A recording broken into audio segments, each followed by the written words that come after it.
Pode entrar, Antônio, e feche a porta. Eu entrei, sentindo o ar gelado do escritório. Ele nem olhou para mim, só apontou para a cadeira. Precisamos falar sobre seu perfil na empresa, ele disse, virando uma caneta na mão. Meu perfil, senhor? Eu chego no horário, faço... É exatamente isso, ele cortou, a voz lisa como um vidro quebrado. Você faz, mas a gente precisa de quem pense, de quem tenha presença. Meu estômago embrulhou, a palavra caiu no ar. Presença. É sobre segunda-feira passada, ele continuou olhando agora para a janela. O cliente do BMW reclamou, disse que se sentiu desconfortável, achou seu jeito muito informal. Suas mãos, Antônio, estavam sujas de graxa? Eu ajudei a descarregar o caminhão antes do turno. O Zé estava sozinho, A gente tem função para cada um. A voz dele não deixava espaço. E sua função não é passar imagem de esforço físico, é passar confiança. E confiança não vem com uniforme sujo e cheiro de ônibus. Eu senti o rosto queimar. As minhas mãos, cruzadas no colo, ainda tinham as marcas pretas da correia do caminhão. O mesmo cheiro de ônibus que minha filha disse que tinha no meu casal quando me abraçou naquela manhã. E os feedbacks dos colegas. Ele suspirou, como se fosse um peso. Dizem que você evita os happy hours, que não se integra, mora longe, não é? É complicado. Ele empurrou um papel pela mesa.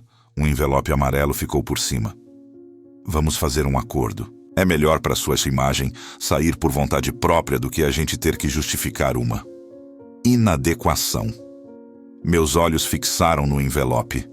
Dentro dele estava o aluguel, o remédio do Pedro, a escola da Sofia e também minha dignidade, dobrada em 4. Assine no X, Antônio. E tente entender. Às vezes o problema não é o esforço. É a origem do esforço. Minha mão tremeu ao pegar a caneta. A humilhação era um nó na garganta, apertando, calando. E eu só conseguia pensar: como eu vou atravessar a porta de casa e contar que fui demitido por ser quem sempre fui? O despertador ainda não tinha tocado quando o choro do Pedro cortou o silêncio do apartamento. Era um choro rouco, cheio de catarro, aquele som que já fazia meu estômago embrulhar antes mesmo de eu abrir os olhos. Me virei na cama, o colchão afundado fazendo um barulho de molas cansadas, e vi Carla já se levantando, movimentos rápidos e automáticos de quem tinha feito aquilo centenas de vezes. O cheiro do leite azedo da mamadeira da noite passada ainda pairava no ar. Tudo bem, Pedro, calma, papai já vai lá, murmurei, mas as palavras saíam grossas de sono. Minha cabeça pesava como chumbo. Na sala, a Sofia dormia no sofá-cama, um novelo de cabelos pretos sobre o travesseiro. Tinha passado a noite estudando para a prova de ciências com a luz do celular, porque a lâmpada do quarto dela queimou semana passada e ainda não deu para trocar. Quando entrei no quarto minúsculo, a cena era sempre a mesma, mas nunca mais fácil. Pedro, com seus 2 aninhos, estava sentado no berço, o rosto vermelho e encharcado de lágrimas, a respiração um apito angustiante. Carla tentava acalmá-lo, passando Vic no peitinho magro dele, que subia e descia rápido demais. Ele tá quente, Tony, ela disse sem olhar para mim, a voz uma linha reta de cansaço. Me aproximei e coloquei a mão na testa do meu filho. Estava ardendo. A febre, aquela maldita companheira que sempre voltava. A caixa de dipirona no criado mudo estava vazia. A última gotinha tinha ido embora 3 dias atrás. Vou dar um banho morno nele, falei, pegando Pedro no colo. Ele era leve, muito leve para a idade, e se encolheu contra meu peito, o coraçãozinho batendo descompassado como asas de passarinho assustado. Enquanto caminhava até o banheiro, pisei num carrinho de plástico e quase caí. O apartamento era pequeno demais para a nossa angústia. Carla apareceu na porta do banheiro enquanto eu segurava Pedro na água morna. Ela segurava a carteira marrom já aberta. Olhou para dentro, depois para mim. Não precisou dizer nada. O olhar dela já tinha feito a pergunta e o vazio da carteira já tinha dado a resposta. A consulta com a cardiologista era só na quinta-feira, mas o remédio de controle tinha acabado sábado. E o adiantamento do salário só caía amanhã. Vou ligar para Dona Marli, ver se ela empresta até quarta. Carla sussurrou. Mas a gente já sabia que Dona Marli também estava no limite. Todo mundo no prédio estava. Pedro parou de chorar por um instante. Ofegante, os olhos vidrados no azulejo rachado da parede.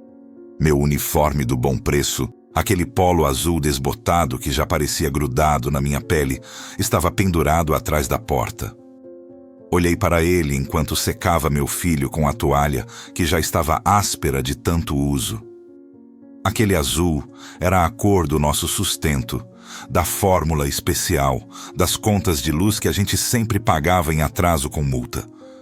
Era a cor que me mantinha em pé todos os dias às 5 da manhã. Ele tem que tomar o remédio, Carla, eu disse, e minha voz saiu mais áspera do que eu queria. Era uma afirmação óbvia e inútil, que só servia para aumentar o peso que esmagava o meu peito. O remédio custava R$60. A gente tinha 27 até amanhã.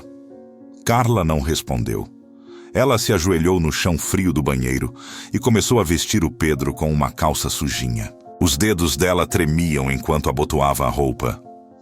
Quando ela finalmente olhou para cima, seus olhos estavam secos, mas havia um desespero lá dentro que era pior do que qualquer lágrima. A Sofia apareceu na porta, de olhos inchados de sono, segurando a boneca de pano com o braço costurado. Papai, o Pedro vai ficar bom? Ela perguntou, e a inocência da pergunta foi uma faca. Enquanto a luz da manhã começava a entrar pelo vitrô sujo do banheiro, iluminando a poeira no ar, eu me vi paralisado. Meu uniforme azul me olhava. Meu filho respirava com dificuldade no meu colo. Minha filha esperava uma resposta. E os R$27 na carteira de Carla eram um silêncio gritante, que ecoava mais alto do que qualquer choro. O dia mal tinha começado, e eu já sentia o chão ceder sob os meus pés, como se o próprio apartamento, com suas paredes mofadas e seus azulejos rachados, não aguentasse mais o peso da nossa vida. O cheiro do supermercado era uma coisa só. O cheiro do pão doce da padaria, misturado com o cheiro de plástico novo das mercadorias, e o cheiro de chão limpo com química forte. Eu entrava por aquela porta dos fundos todo dia às 6h30, e aquele cheiro me dizia que por pelo menos 8 horas, as coisas tinham uma ordem. As prateleiras cheias, as luzes brancas, o barulho constante dos caixas. Era um mundo que fazia sentido. Minha primeira parada era sempre na seção de hortifruti. A dona Iracema, acho que tinha uns 80 anos, já estava lá, com sua bolsinha de vime, examinando cada maçã com uma cara de desconfiada. Bom dia, dona Iracema. Já separaram as bananas mais maduras para a senhora, eu disse, pegando o saquinho que eu mesmo tinha separado antes de fechar no dia anterior. Ela fazia compras toda terça. Obrigada, Antônio. Você é um anjo. Meu neto só gosta de banana bem docinha. Essas verdes ele cospe. Ela pegou o saquinho, os dedos ossudos passando pelos meus por um instante. Como tá o seu pequeno? Tá lutando, dona Iracema. Mas tá forte. Era a resposta automática. A verdade era que a febre do Pedro tinha baixado com o banho. Mas aquele olhar vidrado não tinha saído dele. Os R$60 do remédio pesavam no meu bolso como uma pedra. Manda um beijo para ele e para sua Carla.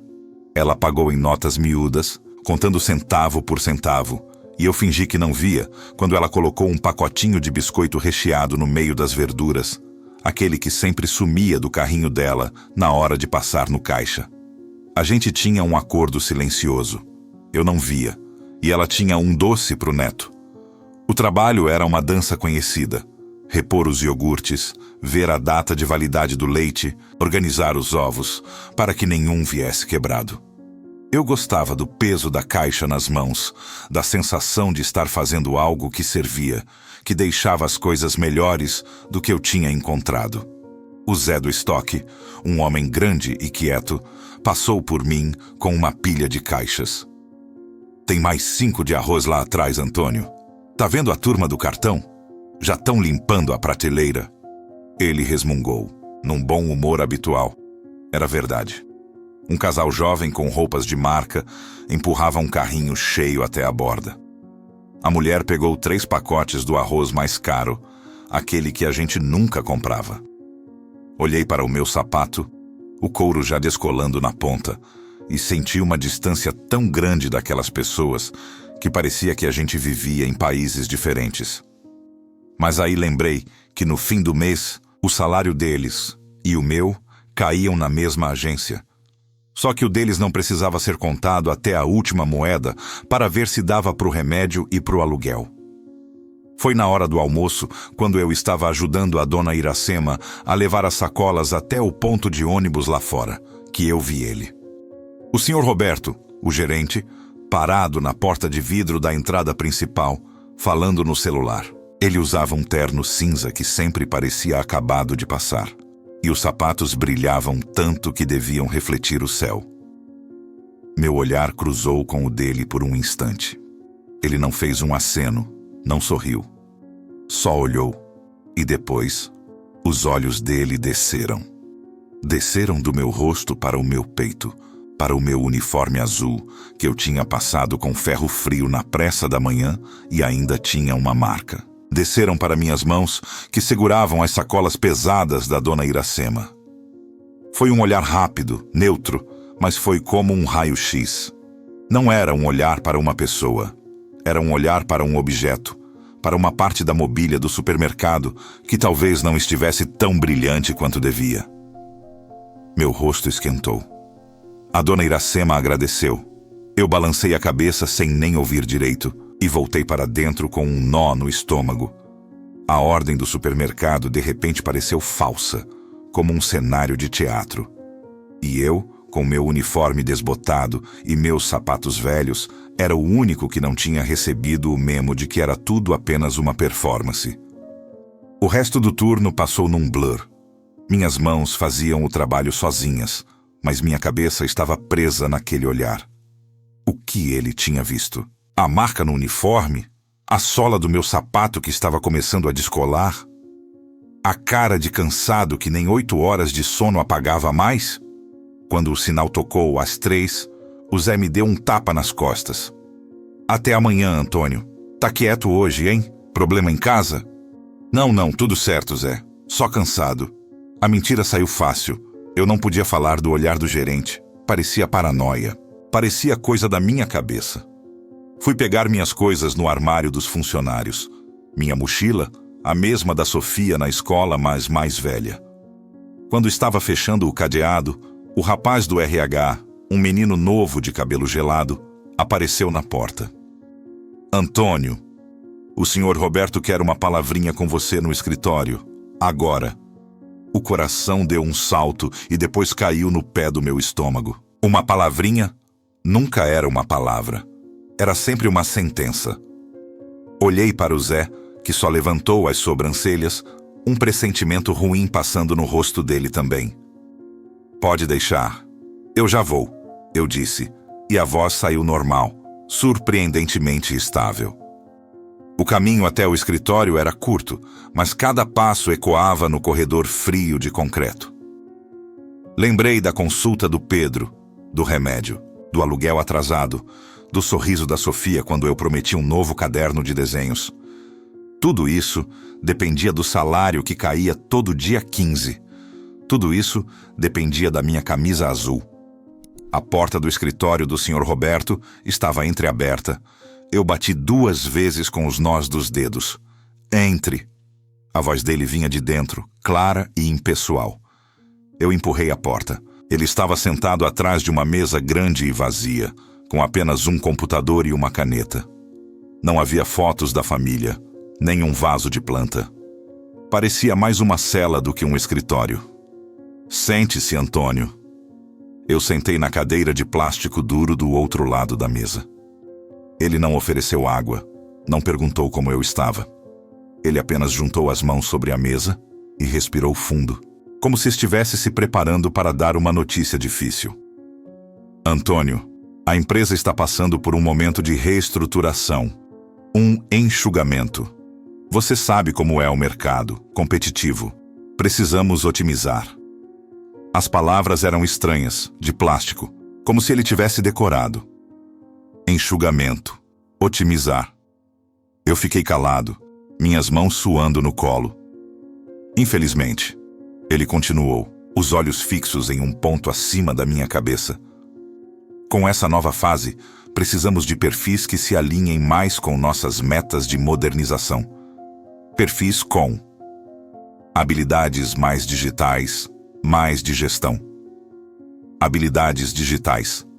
Eu, que mal conseguia mexer no celular da Carla para ver foto dos meninos. Um frio começou a se espalhar da minha nuca para o resto do corpo. O que o senhor está dizendo, senhor Roberto? Eu perguntei, mesmo já sabendo. A pergunta saiu como um sopro. Ele finalmente me olhou nos olhos, e não havia nada lá.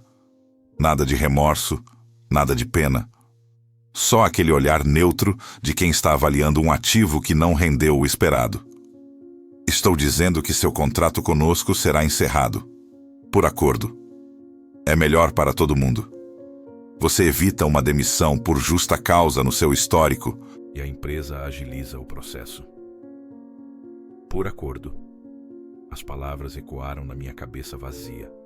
Eu não estava concordando com nada. Eu estava sentado, paralisado. Justa causa. Mas eu não fiz nada, senhor Roberto. 8 anos, eu nunca. Não se trata do que você fez, Antônio. Ele interrompeu, a voz um pouco mais firme. Trata-se do fit, do perfil. As dinâmicas mudaram. A empresa precisa de outra imagem. Imagem. Foi então que o flashback me atingiu com a força de um caminhão.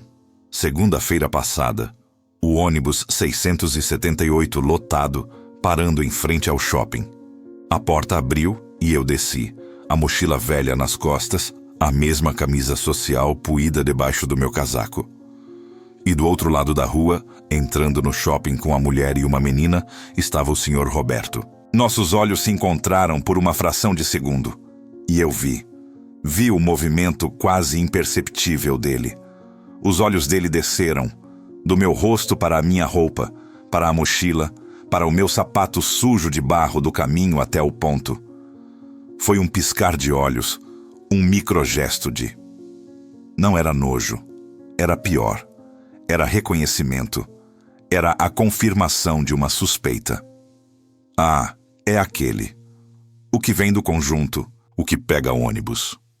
O pobre. Na hora, eu ignorei. Agora sentado na cadeira dura, com aquele olhar vazio me encarando, tudo se encaixou. Não era sobre habilidades digitais. Nunca foi. O senhor Roberto empurrou um envelope amarelo de papel pardo pela mesa, junto com uma caneta. Aqui está a sua rescisão. Todos os valores estão calculados. É um bom acordo. Assine aqui, por favor. Meus olhos fixaram no envelope. Amarelo. A cor do aluguel atrasado. A cor da conta de luz. A cor do fim. Minha mão tremia quando eu peguei a caneta. O ar do escritório estava gelado, mas meu rosto queimava de uma vergonha tão profunda que eu pensei que ia vomitar. Eu estava sendo descartado, não pelo meu trabalho, mas pela minha vida. Pela minha pobreza que gruda na pele, que não sai no banho, que está no tecido desbotado do meu uniforme e no cheiro de ônibus que impregna minha mochila. Eu assinei. O traço foi uma mancha trêmula e feia. Ele pegou o documento, assinou com um gesto rápido e profissional e guardou em uma pasta. Pode pegar seu envelope. O RH vai te acompanhar até seu armário e depois até a saída. Agradeço pelos anos de serviço, Antônio. Boa sorte.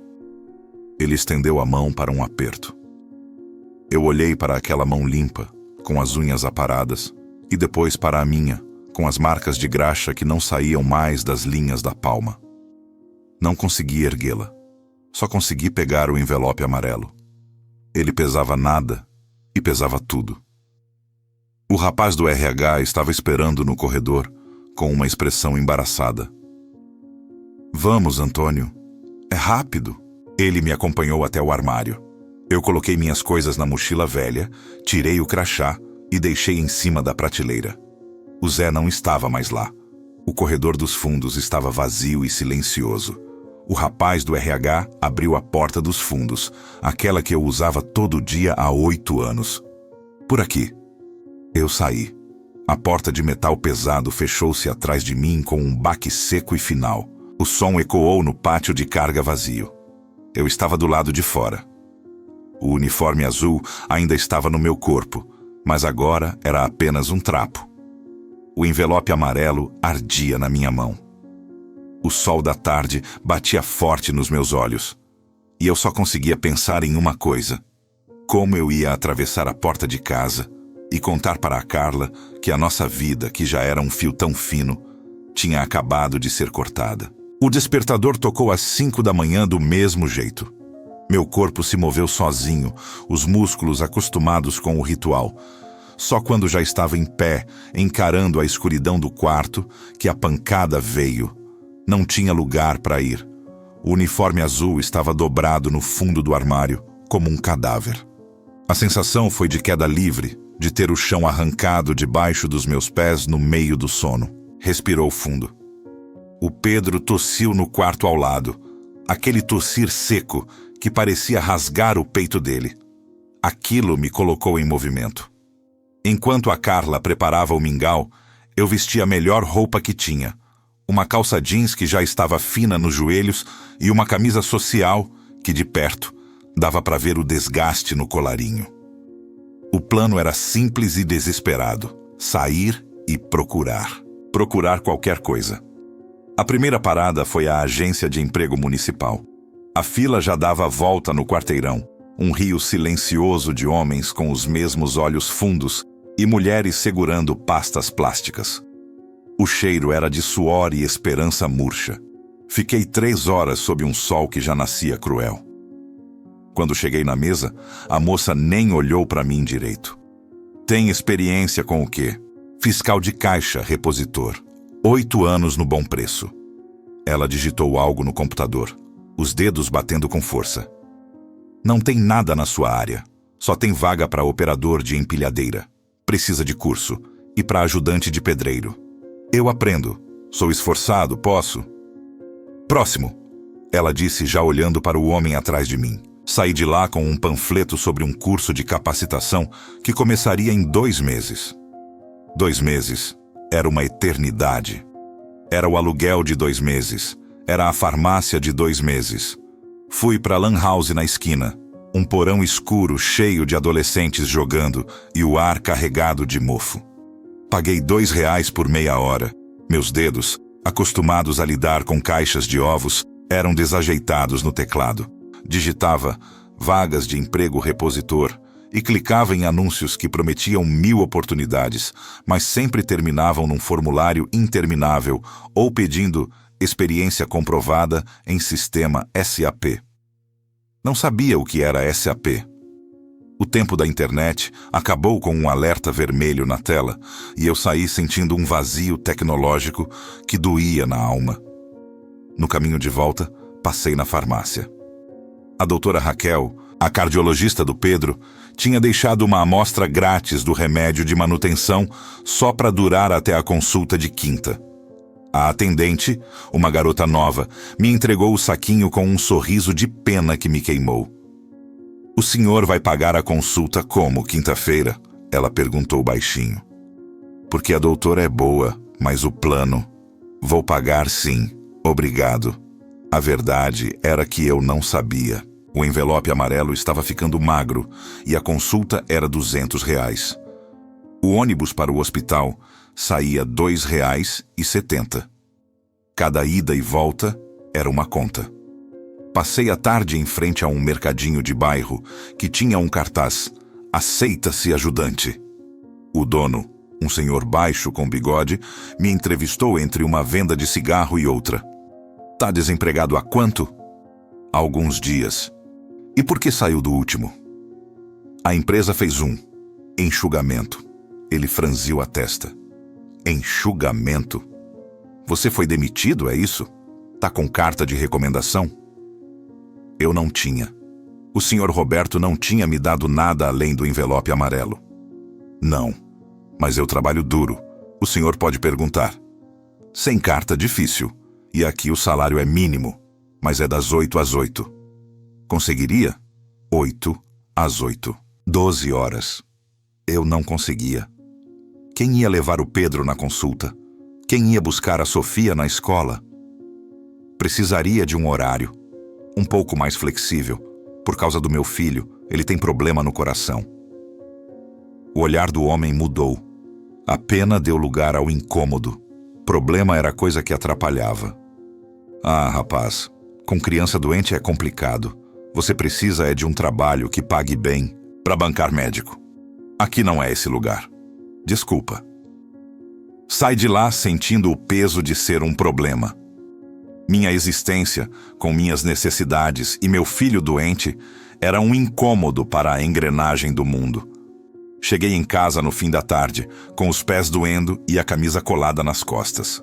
A Sofia estava na mesa desenhando. Ela olhou para mim esperançosa. Achou, pai? Ainda não, filha, mas amanhã eu continuo. Ela não falou nada. Só baixou a cabeça e voltou a desenhar. Era um cachorro. Ela sempre desenhava animais. Antes, ela me enchia de perguntas. Pai, quanto custa para ser veterinária? Pai, a gente podia ter um hamster.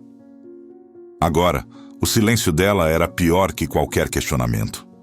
Era como se ela já soubesse que os sonhos eram artigos de luxo e a nossa loja tinha fechado as portas. No dia seguinte, a rotina se repetiu. Fila, lan house, portas fechadas. Dessa vez, parei numa obra.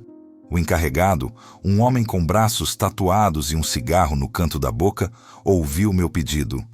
Tá precisando é de um subemprego, brother. Nessa faixa de idade, com cara de cansado, nenhuma firma grande vai te querer.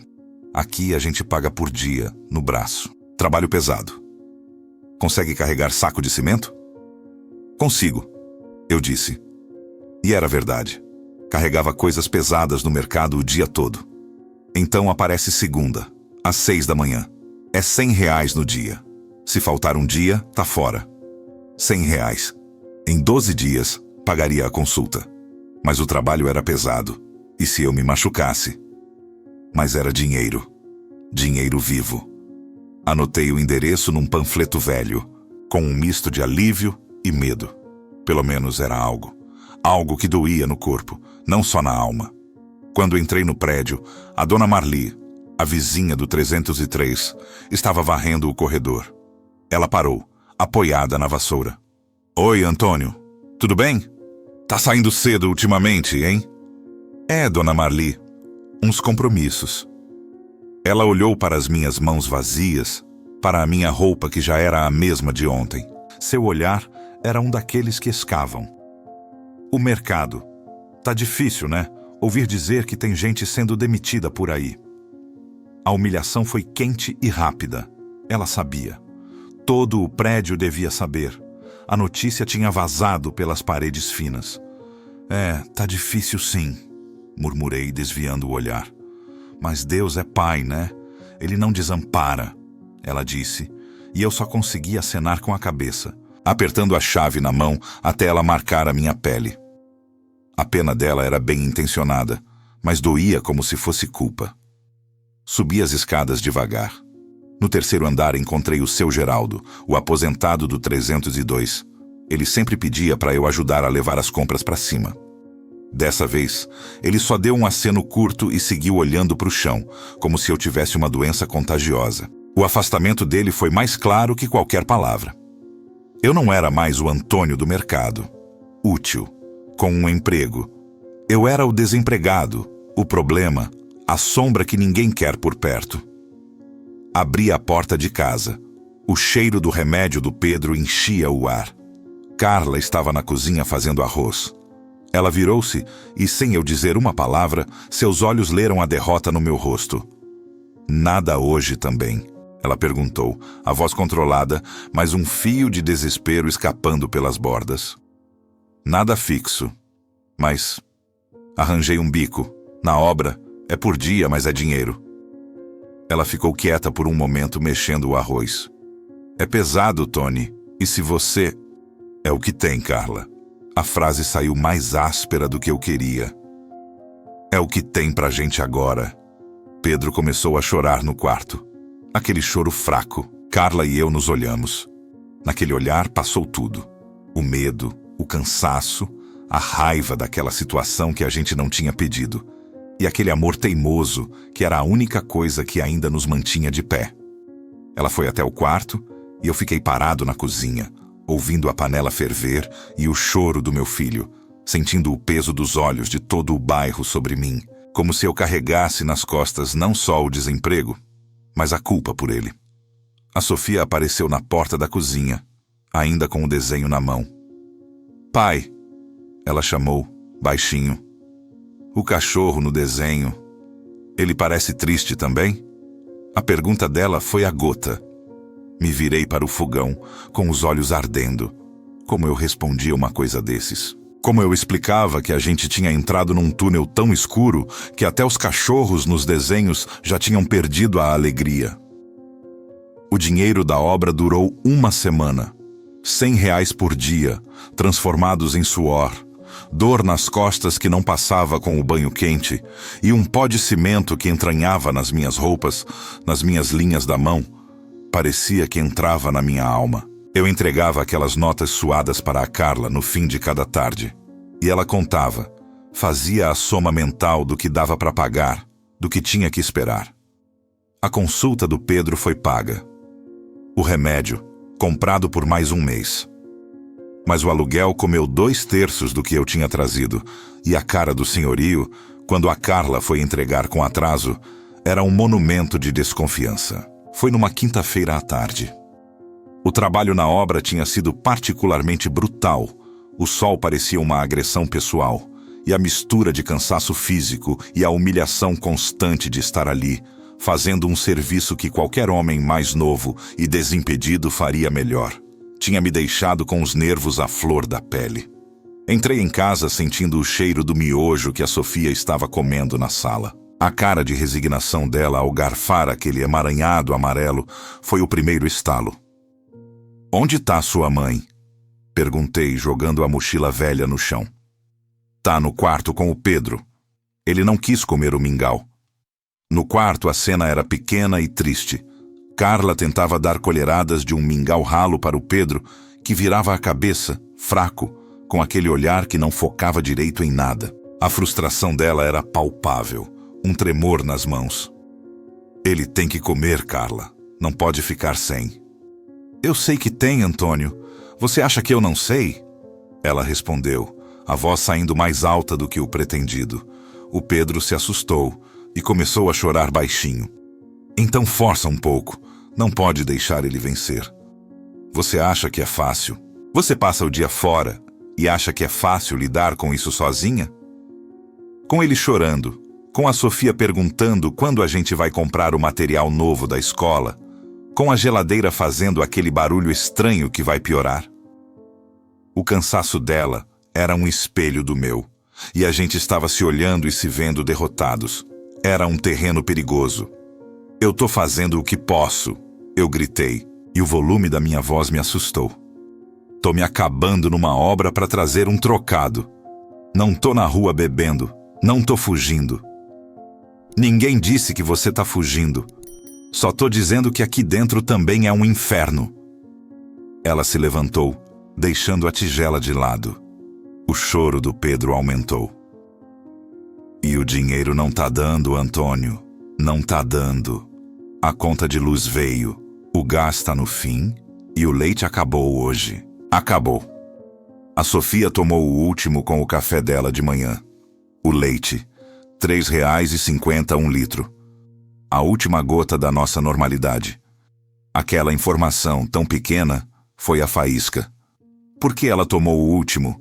Por que não deixou para o Pedro? Eu ouvi minha própria voz, áspera e feia, saindo da minha boca. Carla me encarou como se não me conhecesse. Porque ela também é sua filha, Antônio. Ela também tem que comer. Você quer que eu racione leite entre os meus filhos agora? Tem que ter prioridade. O Pedro é doente, Carla. A Sofia é saudável. Ela aguenta. Aguenta o quê? Aguenta ver a gente se despedaçando por causa de 1 litro de leite? Aguenta parar de sonhar porque a gente não tem R$3 no bolso? Era exatamente aquilo. Estávamos nos despedaçando por causa de 1 litro de leite. A realidade era tão absurda, tão humilhante, que a raiva explodiu, quente e cega. E a culpa é minha? É. A culpa é minha que fui demitido por ser pobre? A culpa é minha que o mundo não tem lugar pra gente? Você acha que eu gosto de chegar em casa todo quebrado e ver meus filhos passando necessidade? Eu não tô botando culpa em ninguém. Só tô dizendo que tá difícil, mas gritar comigo você sabe, né? Gritar comigo e com as crianças é fácil. Vai lá gritar com o gerente que te demitiu.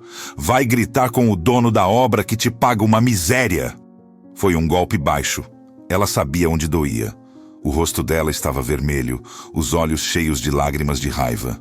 O Pedro, assustado, chorava no berço. Da sala, ouvi a Sofia choramingar também. Eu tinha virado o monstro da casa. O provedor falido, que em vez de prover, trazia o caos. Tá bom então, tá bom. Eu berrei, completamente fora de mim. Se eu não sirvo pra nada aqui, eu vou embora. Fica você com o leite, com a conta, com tudo.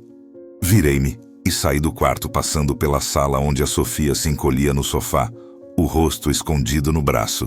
A porta do apartamento rangiu quando eu a arranquei da fechadura. Desci as escadas correndo, 2 degraus por vez, o coração batendo como um tambor louco no meu peito. A raiva era um líquido quente nas minhas veias, misturado com uma vergonha tão profunda que eu sentia náuseas. Saí para a rua. O ar da tarde estava pesado e quente. Caminhei sem direção, os punhos cerrados, vendo embaçado. A explosão tinha sido tão rápida, tão feia. As palavras que eu tinha dito ecoavam na minha cabeça. A Sofia é saudável, ela aguenta. Que tipo de pai diz uma coisa dessas? Que tipo de homem ameaça sair de casa quando a família está desesperada? Eu não era mais eu. A pobreza, a pressão, a humilhação diária estavam me moendo e transformando em um estranho raivoso e amargo. Caminhei até o centro, sem ver as pessoas, sem sentir nada além de um vazio fervendo por dentro. A fachada da igreja matriz apareceu na minha frente, branca e grande sob o céu que começava a escurecer. As portas de madeira pesada estavam entreabertas. Sem pensar, desviando do fluxo de pessoas indo para casa, subi os degraus de pedra gastos e empurrei uma das portas. O silêncio me atingiu primeiro. Era um silêncio denso, fresco, que envolvia tudo depois do calor e do barulho da rua. O ar cheirava a cera de vela velha, a madeira encerada e a um mofo antigo e sagrado. A igreja estava praticamente vazia. Algumas velas tremeluziam à frente, perto do altar. Uma senhora de preto rezava num banco da frente, imóvel. Eu não estava ali para rezar. Rezar era para quem tinha fé, e a minha estava em frangalhos, pisoteada junto com minha dignidade. Eu só queria um lugar para não ser visto, para não existir por alguns minutos. Escolhi um banco no fundo, longe da senhora, e me sentei. A madeira dura era um desconforto familiar. Encostei a cabeça na frente do banco da frente e fechei os olhos. O silêncio era tão profundo que eu conseguia ouvir o sangue pulsando nos meus ouvidos. Lá fora, a vida continuava com seus problemas, suas contas, seu leite que faltava. Aqui dentro, o tempo parecia ter parado. Não veio nenhuma epifania, nenhuma voz divina falando no meu ouvido, nenhum sinal. Só o cansaço. Um cansaço que vinha dos ossos, da alma.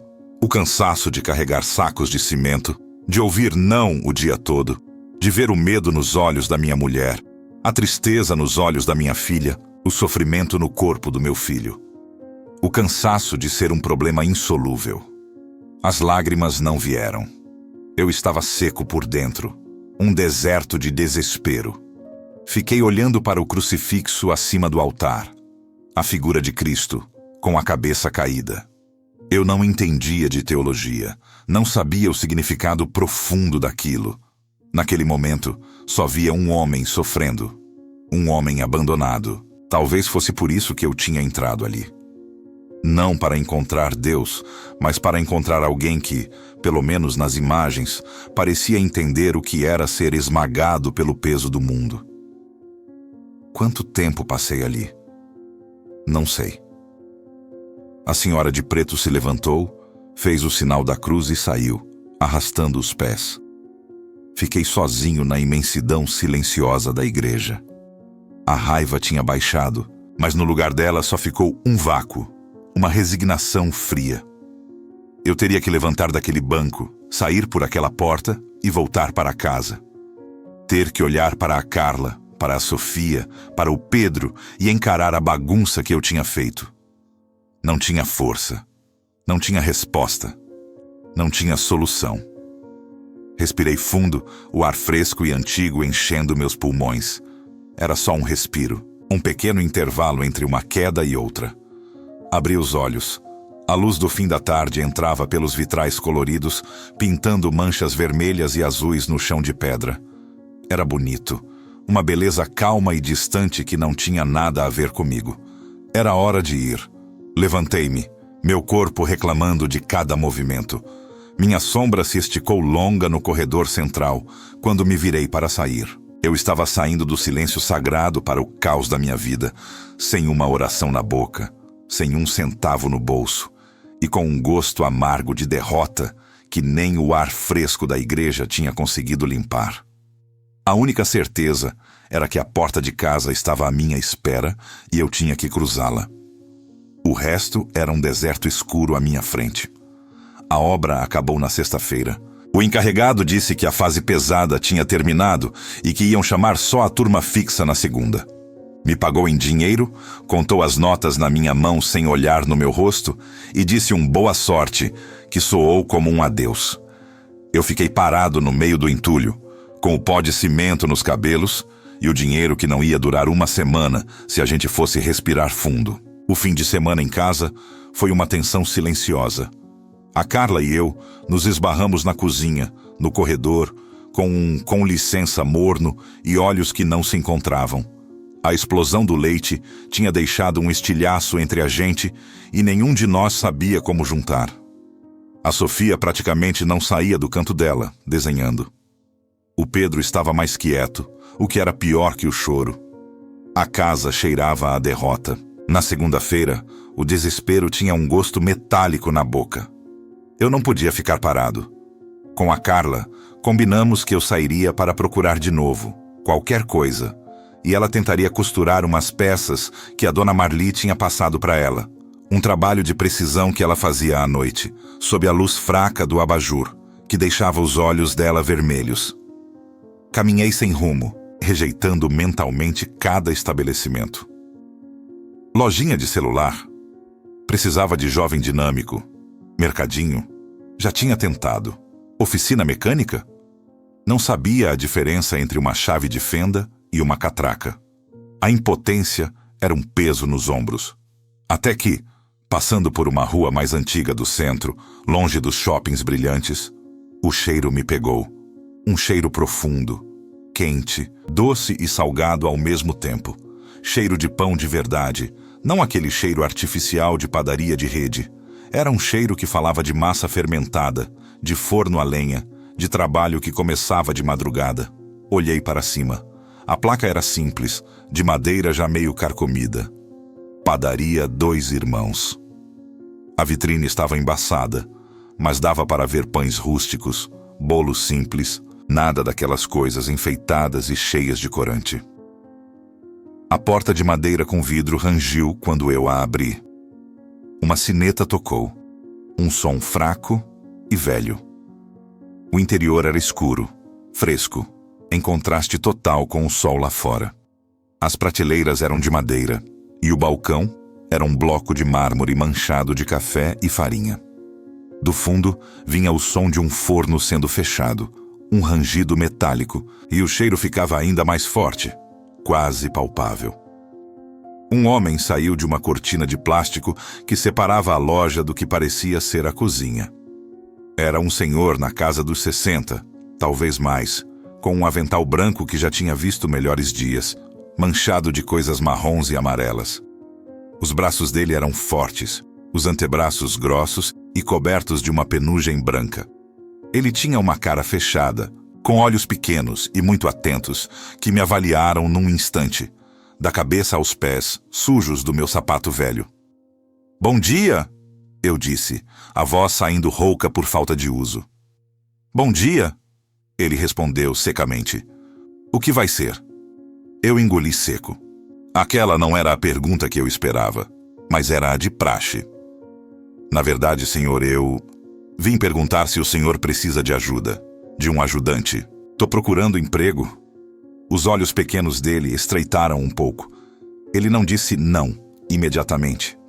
Em vez disso, cruzou os braços sobre o avental e me estudou. "Ajudante de quê? De balcão?" Do que precisar. Balcão, limpeza, o que for." A esperança, uma coisa frágil e estúpida, deu um pulinho no meu peito. Ele olhou para as minhas mãos, que eu segurei uma na outra na frente do corpo. "Já trabalhou com pão?" A pergunta foi direta, sem rodeios. A esperança esvaiu-se. "Não, senhor. Não exatamente. Eu trabalhei 8 anos no Bom Preço, no setor de hortifruti, fiscal de caixa, repositor." "Supermercado."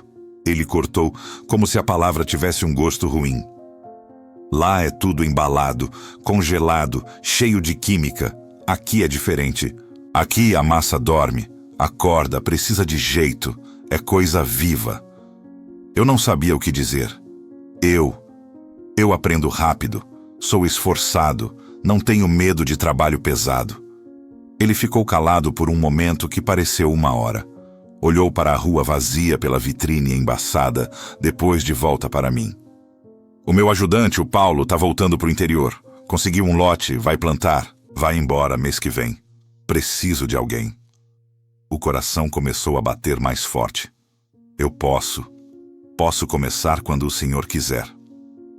"Calma", ele disse, levantando uma mão. "Não é assim. O trabalho aqui começa às 3 da manhã. Às 3. Para ter o primeiro pão saindo do forno às 5:30, quando vêm os primeiros frentistas dos postos. Termina por volta do meio-dia, 1 hora. É pesado. É quente.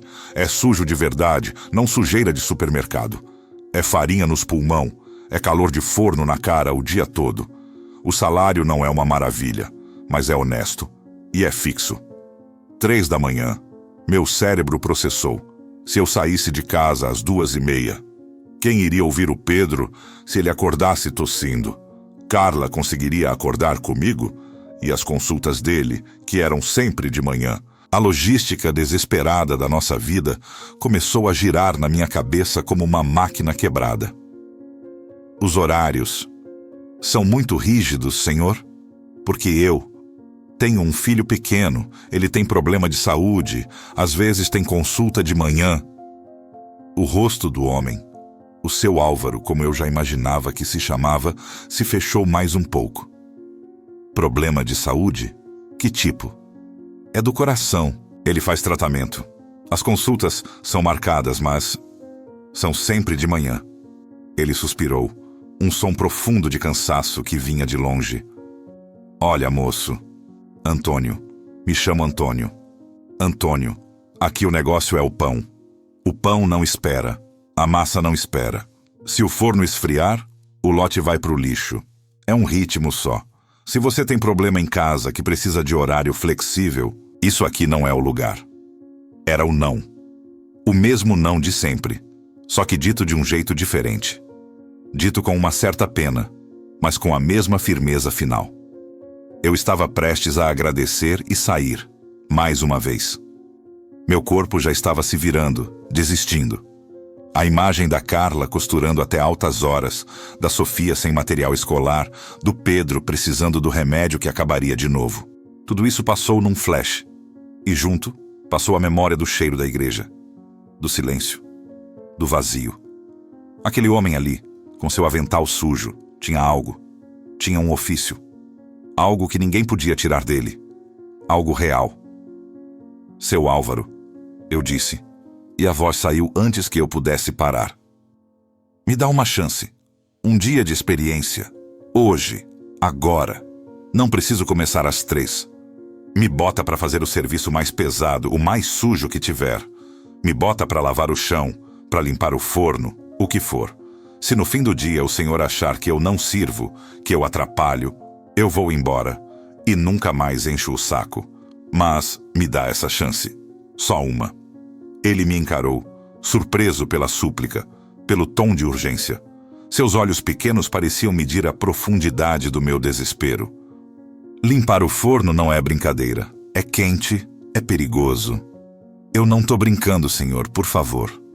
Ele coçou o queixo pensativo. Olhou para a cortina de plástico de onde vinha o calor. Depois olhou para minhas mãos novamente, como se estivesse tentando ver se elas aguentariam.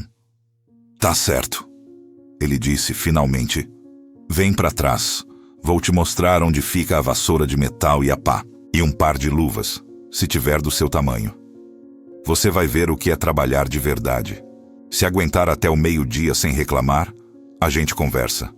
Mas uma coisa, se você pisar na massa, se quebrar um tabuleiro, se reclamar do calor uma vez só, você tá fora na hora. Entendeu? Entendi, eu disse, e um alívio tão grande me invadiu que por um segundo pensei que ia cair. Não era um emprego, era um teste. Era uma possibilidade minúscula, frágil como uma bolha de sabão, mas era algo. Muito obrigado, seu Álvaro. Muito obrigado.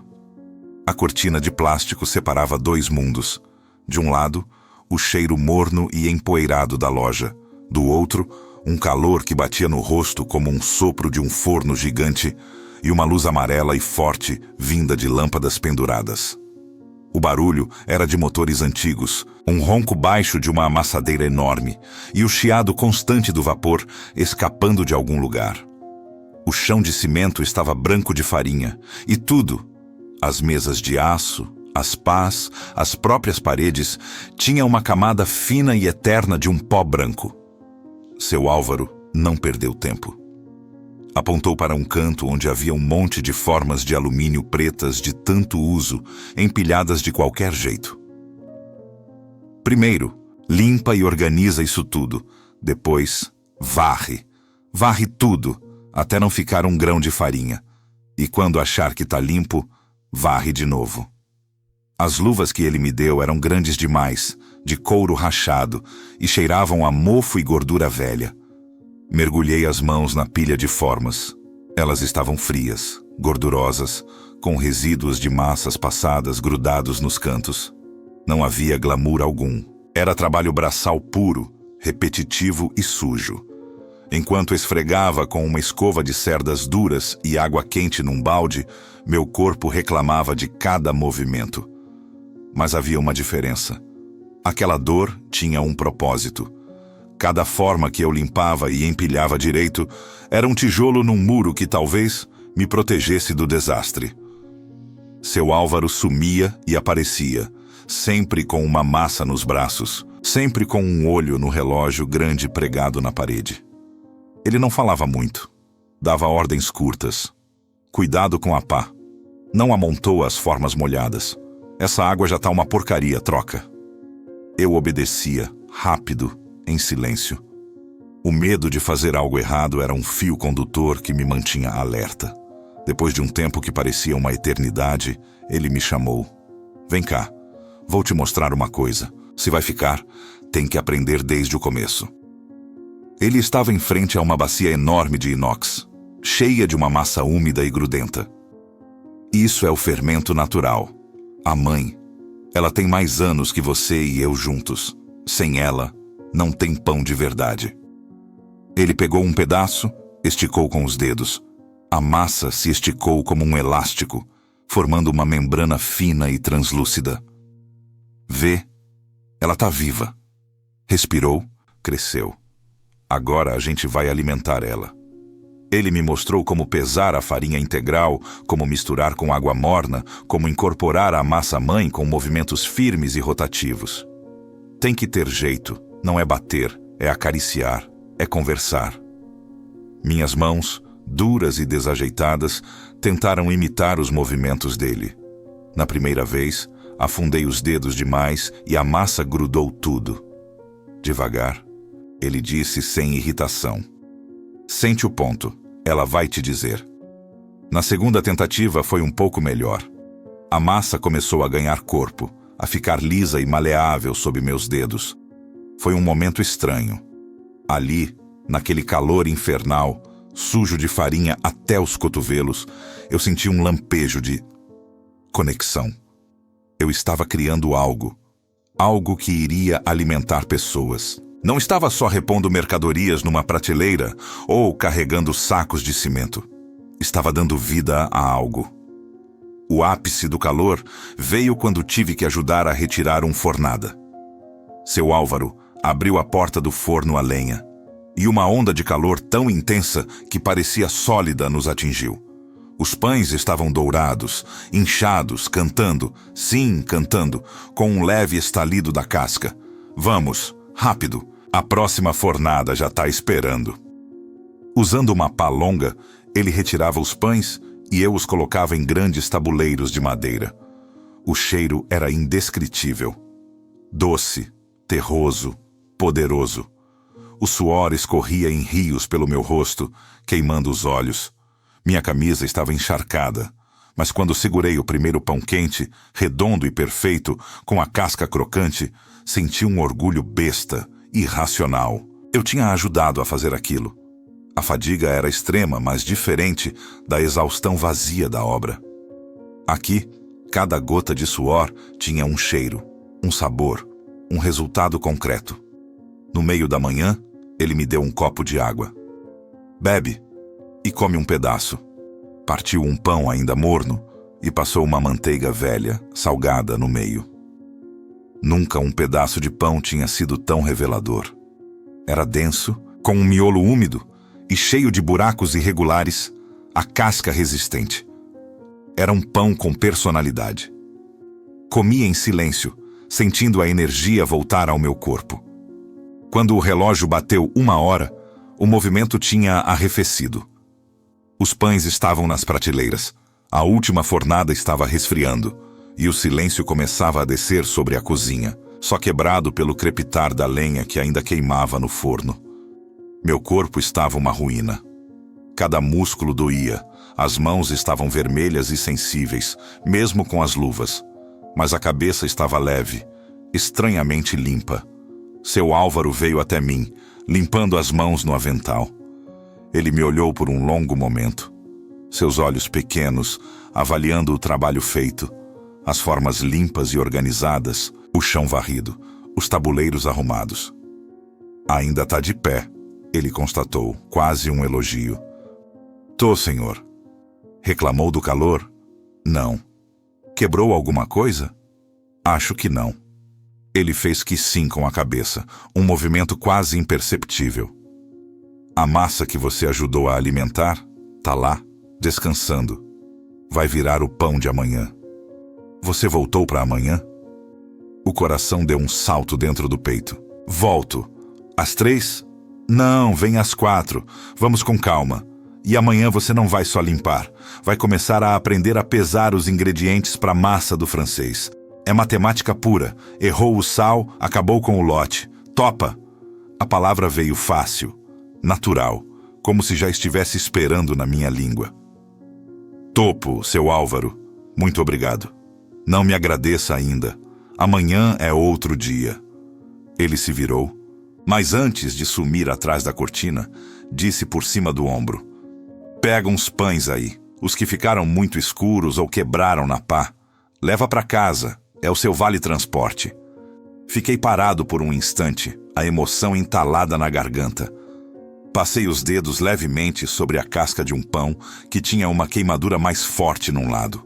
Era imperfeito, como eu, mas era real. Era alimento. Enchi um saco de pão com uns 5 ou 6, os mais feios, e saí pela porta dos fundos, que dava para um beco. O ar lá fora parecia gelado depois do forno. Caminhei até em casa com um cansaço profundo, mas diferente. Era um cansaço que vinha acompanhado de um cheiro bom, de uma sensação de dever cumprido, por mínimo que fosse. Quando abri a porta do apartamento, a Carla estava na cozinha, preparando o almoço, arroz e ovo de novo. Ela se virou e seu olhar foi direto para o saco que eu carregava, depois para o meu rosto, para a minha camisa encharcada e suja de farinha. Antônio, que é isso? O que aconteceu? Eu não consegui falar. Sentei à mesa, coloquei o saco com cuidado e abri. O cheiro do pão quente, agora já morno, encheu a cozinha, dominando o cheiro do arroz. Tirei um pão redondo com a casca queimada num lado e coloquei na mesa. Consegui, eu disse, e a voz falhou. Um dia de experiência, numa padaria. O dono, o seu Álvaro, me deixou trazer. Carla se aproximou, devagar. Ela olhou para o pão, depois para minhas mãos, ainda marcadas, e então para os meus olhos. E foi ali que o quebra-cabeça do nosso desespero começou a se mover, só 1 milímetro. Seus olhos se encheram d'água, não de tristeza, mas de um alívio tão profundo que parecia tirar todo o ar do lugar. Antônio. É só experiência ainda, Carla. Ele vai me ver amanhã de novo. Mas ele me ensinou a alimentar o fermento, a massa. Ela é viva e ele me deixou trazer.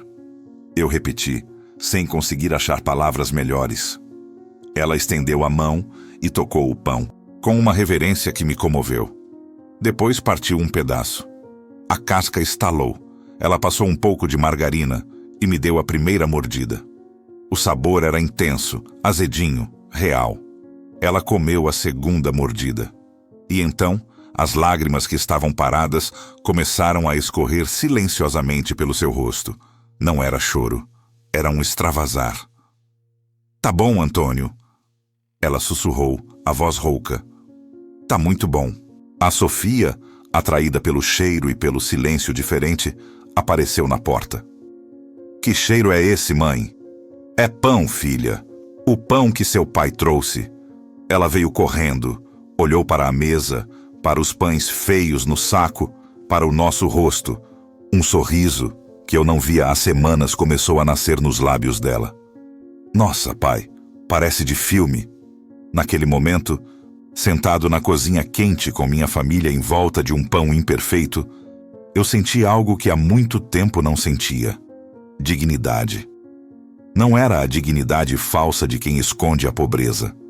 Era a dignidade verdadeira, suada, conquistada com as mãos na massa. Havia um caminho pela frente, estreito e difícil, mas ele tinha um cheiro e um sabor.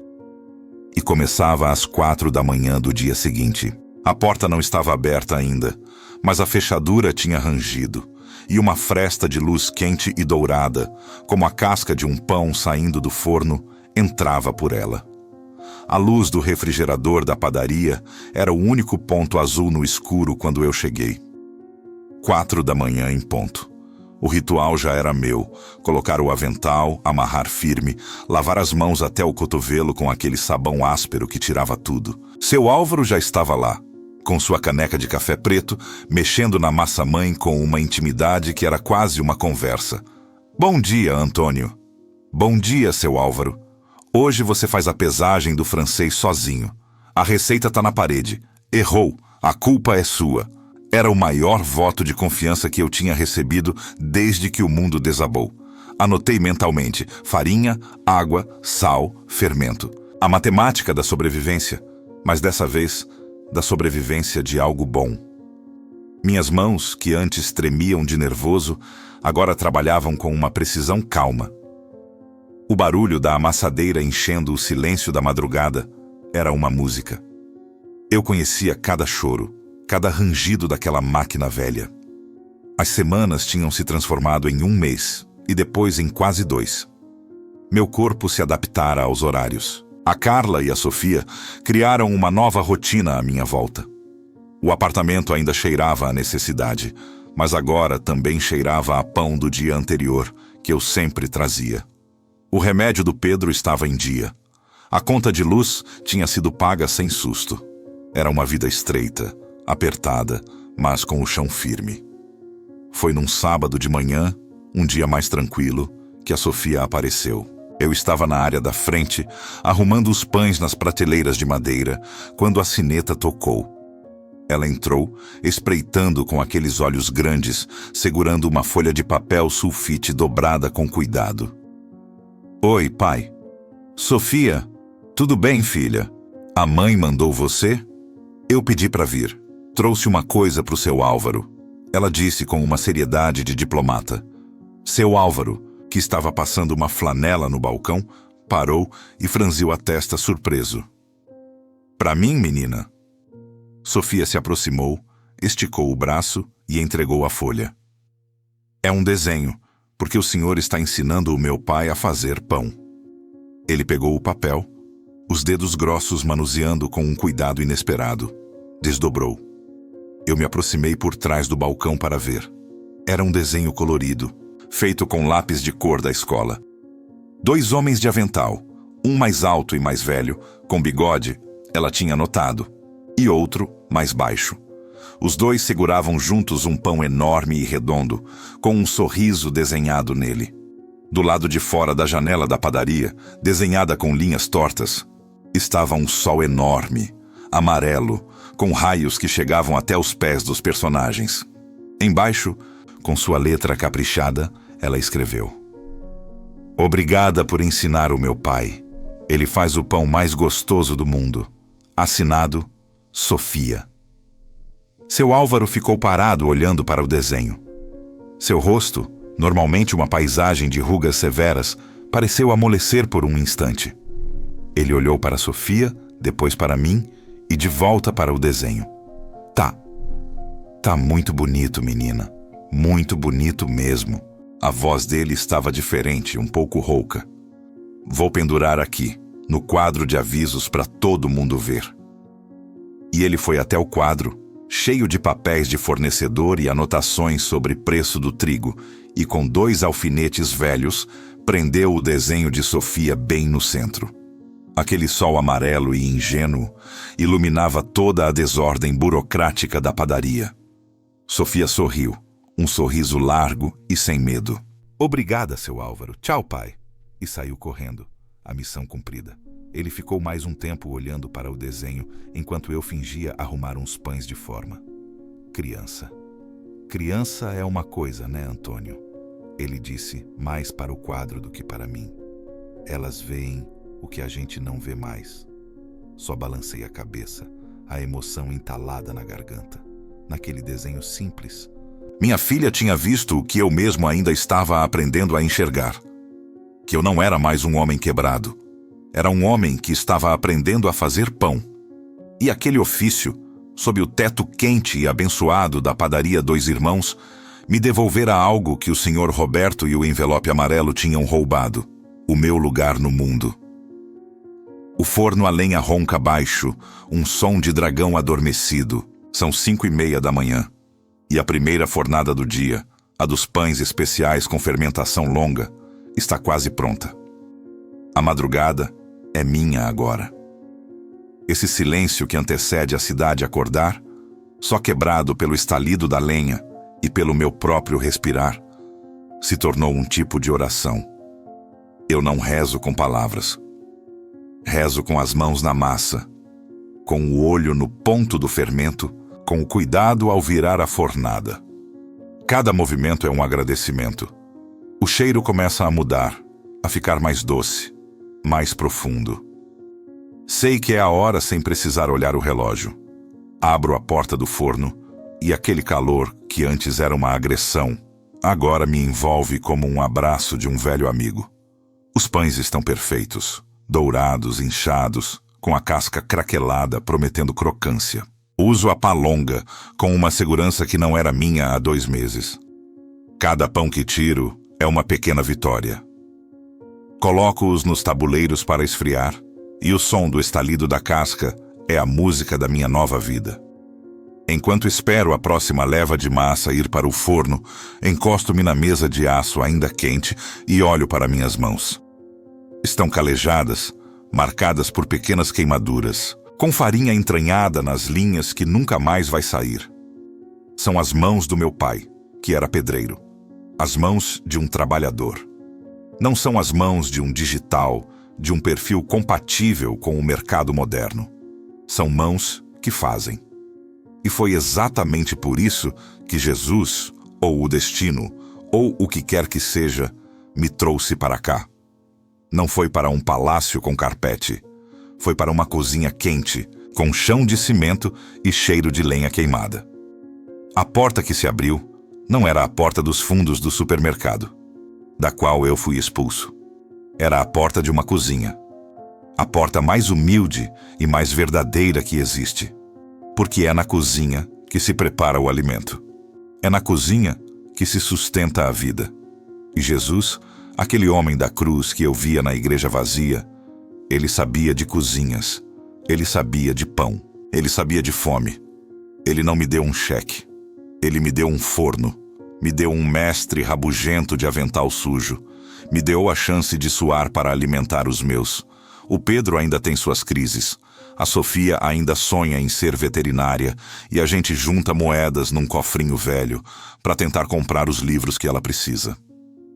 A Carla ainda se preocupa, mas agora o olhar dela, quando eu chego em casa, é de alívio, não de pânico. A vida continua sendo uma luta, mas não é mais uma queda livre no escuro. É um caminho, duro, íngreme, mas sólido sob os pés. O sol começa a clarear o céu lá fora, pintando de rosa as nuvens baixas. Daqui a pouco, a sineta vai tocar com o primeiro frentista, o primeiro vigia noturno indo para casa, a dona Iracema pedindo seu pão sem sal. Vou cumprimentá-los. Vou vender o pão que minhas mãos ajudaram a criar. Pego um pão ainda morno, um dos imperfeitos que sempre separo. Parto ao meio. O vapor sobe, levando com ele o cheiro de conquista, de paciência, de fé que se prova no fazer, não no falar. Como um pedaço. É azedinho, encorpado, real. É o sabor da minha virada. A porta está aberta. E hoje, e todos os dias que vierem, eu vou acender o forno. A jornada não acabou. Na verdade, ela só está começando. Mas agora, eu sei o caminho. E levo comigo nas mãos calejadas e no coração mais leve a certeza de que nenhum esforço honesto se perde. Às vezes, ele só precisa do forno certo para crescer. Às vezes, a vida nos fecha a porta que a gente acha ser a única, nos empurra para fora, nos faz sentir descartados, como um pão velho e duro que ninguém quer mais. Foi assim comigo. Pensei que o meu caminho tinha acabado no asfalto quente, na frente daquele supermercado. Mas hoje, olhando para trás, entendo que eu só estava diante da porta errada. A verdadeira porta não estava num lugar de brilho e plástico. Estava no fundo de uma padaria antiga, escondida atrás do cheiro de fermento e da rotina de um homem que não me deu esmola, mas me deu um ofício. Jesus não me levantou num tapete voador. Ele colocou farinha nas minhas mãos e um mestre no meu caminho. Ele não tirou a minha cruz, a luta, o filho doente, as contas apertadas, mas me mostrou que eu podia carregá-la de um jeito diferente, transformando o suor em algo sagrado, o pão de cada dia. A minha transformação não veio com um milagre barulhento. Veio no silêncio da madrugada, no calor do forno, no peso honesto da massa. Veio quando percebi que a dignidade não é um salário grande, mas é saber que você é capaz de criar, de nutrir, de se levantar mesmo quando tudo diz que você deve cair. E você? Já se sentiu diante de uma porta fechada, achando que era o fim de tudo? Já olhou para as suas mãos e duvidou do que elas poderiam construir? A nossa comunidade aqui é feita de histórias como a minha. Histórias de reviravoltas silenciosas, de esperança que brota no lugar mais inesperado. Se essa jornada tocou o seu coração, se fez você acreditar que novas portas podem se abrir, mesmo na rua mais escura, então, compartilhe. Deixe seu like para que mais pessoas possam encontrar essa mensagem. E se inscreva no canal. Essa inscrição não é só um clique. É você dizendo: eu acredito que existem mais histórias de transformação para serem contadas. É você abrindo uma porta para que a esperança continue chegando. E agora, deixo você com esta pergunta, que ficou ecoando na minha mente enquanto eu aprendia a sentir o ponto da massa. Qual é o fermento da sua vida? Aquela coisa pequena, quase insignificante, que se você cuidar com paciência e coragem, pode ser o que vai levantar você e transformar tudo ao seu redor? Conta pra gente aqui nos comentários. Sua história também importa.